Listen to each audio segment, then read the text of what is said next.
Assalamualaikum warahmatullahi wabarakatuh. Ketemu lagi dengan saya Dadi Supriyadi. Pada pertemuan keempat, kita akan membahas mengenai model dua kompartemen bolus intraven. Pada pertemuan ketiga, kita sudah membahas yang model satunya. Bahkan kita sudah membahas mengenai latihan soal dan sudah digambar mengenai profil farmakokinetik dari model satu kompartemen. Nah, sekarang kita akan lebih detail membahas mengenai model dua kompartemen, ya, yang masih rutenya ini.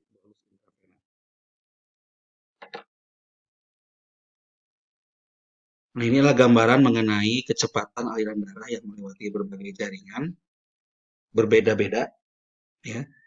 Dari sini kita bisa melihat, ya, misalnya adrenal dan ginjal dengan persen bobot terhadap bobot tubuh itu relatif kecil, tapi ternyata aliran darah yang melewati organ tersebut sangat besar, ya, aliran darahnya.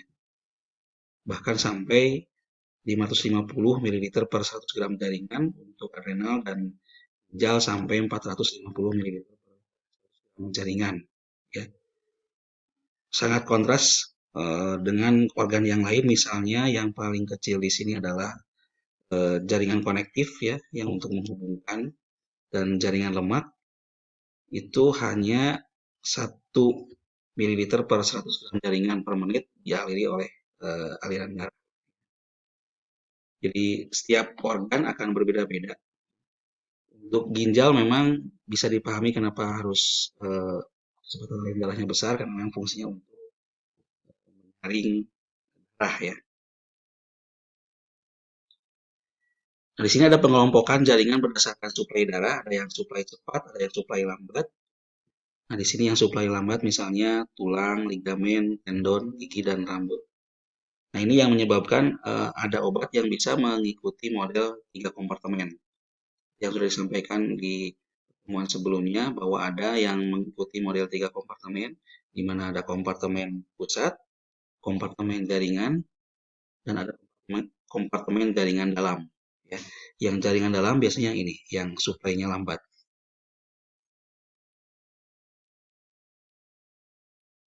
Di pertemuan ketiga kita sudah bahas mengenai model 2 kompartemen secara sepintas, ya, bahwa ada 3 model berdasarkan buku yang diambil dari Leon Circle, ya. Ini sudah disampaikan skema ini, bahwa yang masuk ke dalam model 2 kompartemen itu ketika K12 berbeda dengan K21. Artinya ada perbedaan distribusi obat dari pusat ke jaringan dan dari jaringan ke pusat. Sehingga obat akan mengikuti model 2 kompartemen. Kalau yang satu kompartemen kemarin sudah dibahas, itu ketika K12, ya, sama besar dengan K21, sehingga tidak ada lagi kompartemen pusat dan tidak ada lagi kompartemen jaringan, yang adalah satu kompartemen. Nah, untuk model 2 kompartemen itu ketika K12, kecepatan distribusi obat dari pusat ke jaringan, itu berbeda kecepatannya dengan dari jaringan, ya, K21, ya, dari jaringan ke pusat, ya. Ini ada 3 model, model A, B, dan C. Perbedaannya berdasarkan dari mana obat tersebut akan dikeluarkan, ya. Kalau model A itu dari kompartemen pusat, model B itu dari kompartemen jaringan, sedangkan model C itu dari dua-duanya, yaitu kompartemen pusat dan kompartemen jaringan. Nah, model A ini yang paling sering digunakan, sehingga nanti dalam pembahasan selanjutnya kita akan menggunakan yang model A, ya. Karena obat itu dikeluarkan dari kompartemen pusat, ya. Nah, kalau kita buat grafik obat yang mengikuti model 2 kompartemen, itu akan membentuk grafik, ya, seperti ini, ya. Jadi istilahnya itu bifasik atau dua fase ya, dua fase. Berbeda dengan yang satu kompartemen yang sudah dibuat oleh kalian ya di tugas itu akan membentuk garis lurus kalau yang satu kompartemen ya akan membentuk garis lurus ya, atas grafik semilog. Sedangkan kalau obat itu mengikuti model dua kompartemen itu akan membentuk grafik bifasik ya, bifasik ini ya, melengkung.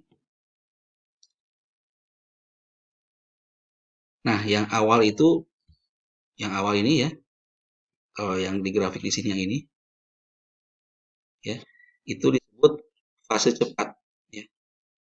Sedangkan yang kedua ya, fase yang kedua ini disebut fase lambat ya, fase lambat. Kenapa disebut fase cepat? Karena di sini grafiknya itu turunnya tajam ya. Artinya apa? Dia si konsentrasi obat dalam darahnya cepat turun ya. Cepat turun di awal-awal ya. Cepat turun, nah disebut fase cepat. Kemudian setelah itu penurunannya menjadi lebih lambat ya. Penurunan kadar obat dalam darah menjadi lebih lambat. Makanya disebut fase lambat. Ada juga ada juga buku-buku yang menyebutkan bahwa yang fase cepat ini disebut fase distribusi ya. Fase distribusi. Kemudian yang fase lambat ini disebut juga fase eliminasi ya. Jadi sekali lagi, untuk fase cepat ada buku-buku yang menyebutkan itu adalah fase distribusi karena ada proses distribusi di situ ya. Kemudian untuk fase lambat itu disebut fase eliminasi.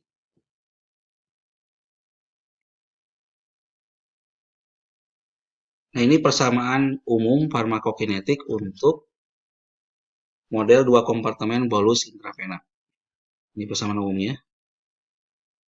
Kalau model satu kompartemen yang sudah dibahas di pertemuan ketiga, itu kan persamaannya relatif lebih sederhana, ya, yaitu CP sama dengan CP0 P pangkat min K kali T. Sedangkan model dua kompartemen ini akan lebih kompleks persamaan umumnya. Jadi di sini ada dua ya. Ini menggambarkan ini fase cepat, ya, ini fase cepat, ini fase lambat. Jadi yang A di sini, ya, ini disebut fase cepat atau fase distribusi. Sedangkan yang B ini disebut fase lambat, ya, disebut fase lambat. Jadi dalam persamaan umumnya ada dua persamaan ya, yaitu persamaan fase cepat, ya, persamaan fase cepat, dan ada persamaan fase lambat. Kemudian ini rumus-rumus untuk menghitung K-nya ya. Konstanta kecepatan eliminasi. Nah, kalau dari model satu kompartemen, K itu langsung didapat dari nilai B hasil regresi ya. Baik itu regresi linier maupun regresi eksponensial. Tapi kalau dari model dua kompartemen, K itu didapat dari rumus ini. Ya. Jadi dari rumus ini. Kemudian ada K12 dan K21, ini kecepatan distribusi obat ya, dari pusat ke jaringan. Ya. Kemudian K21 itu kecepatan distribusi obat dari jaringan ke pusat. Ya. Kemudian ini A ya, rumus A. Ini nanti untuk menghitung nilai VP misalnya ya. Karena dosis nanti diketahui. Ini volume ya, volume plasma. Kemudian bisa juga dari nilai B untuk menghitung volume plasma. Kemudian CP0 ya kalau dari model satu kompartemen bolus intravena yang di pertemuan ketiga itu CP0 langsung dari nilai A atau intercept ya, intercept hasil regresi eksponensial, atau kalau dari regresi linier itu harus di convert dulu karena A-nya itu adalah ln CP0, kemudian CP0 itu dari eksponensial dari hasil interceptnya. Tapi kalau dari model 2 kompartemen, CP0 itu adalah A plus B. CP0-nya. Seperti itu.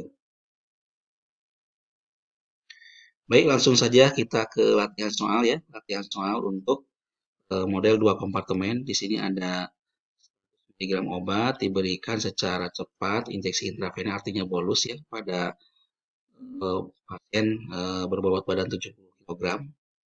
Nah, karena di sini eh, dosisnya sudah dalam 100 miligram ya, bukan 100 miligram per kilogram, jadi nanti dalam perhitungan dosisnya tidak perlu dikali 70 kilogram. Jadi tidak perlu dikali 70 kilogram. Jadi di sini sudah diketahui dosisnya dalam 100 miligram ya. Jadi di sini laki-laki dewasa sehat, kemudian sampel darah diambil secara periodik ya setelah diberikan obat. Kemudian plasmanya dalam plasmanya ditentukan kadar obatnya, kemudian didapatkan hasil seperti ini. Nah ini, jadi waktunya dalam jam ya 0,25 sampai 16 jam. Kemudian ini konsentrasi obat dalam plasma yang didapatkan dari hasil penetapan kadar. Kemudian seperti biasa tugas ya, jadi buat grafik profil farmakokinetik dari data yang ini ya, dari data ini buat grafik. Seperti biasa sumbu X-nya adalah waktu, sumbu Y-nya adalah CP, kemudian dibuat di kelas semilog ya, di scan bentuk PDF, kemudian dikirim di study. Dan hasil yang benar nanti akan seperti ini ya, seperti ini grafiknya, bifasik. Jadi di awal cepat turunnya ya, tajam penurunannya, kemudian nanti akan ada fase di mana penurunannya menjadi lebih lambat, ya, menjadi lebih lambat. Kalau yang model satu kompartemen kan, yang sudah saya sampaikan tadi, langsung turun tapi membentuk garis lurus ya, garis lurus dari awal sampai akhir garis lurus. Model satu kompartemen, ya. Sedangkan model dua kompartemen seperti ini, ya, seperti itu. Itu untuk tugasnya ya, untuk tugas membuat grafik dari data ini. Kemudian kita nanti akan lanjutkan membahas mengenai bagaimana mencari ya atau menentukan persamaan farmakokinetik ya dari data ini. Data ini kita akan menentukan bagaimana persamaan farmakokinetik ya dari data ini sampai dapat nilai A besarnya berapa, kemudian A kecilnya berapa, B besarnya berapa, kemudian B kecilnya berapa. Ya, nanti kita akan lanjutkan di pertemuan keempat bagian kedua. Ya. Jadi untuk pertemuan keempat bagian pertama kita akhiri dulu. Ya, kita akan lanjutkan pada pertemuan keempat bagian kedua. Assalamualaikum warahmatullahi wabarakatuh.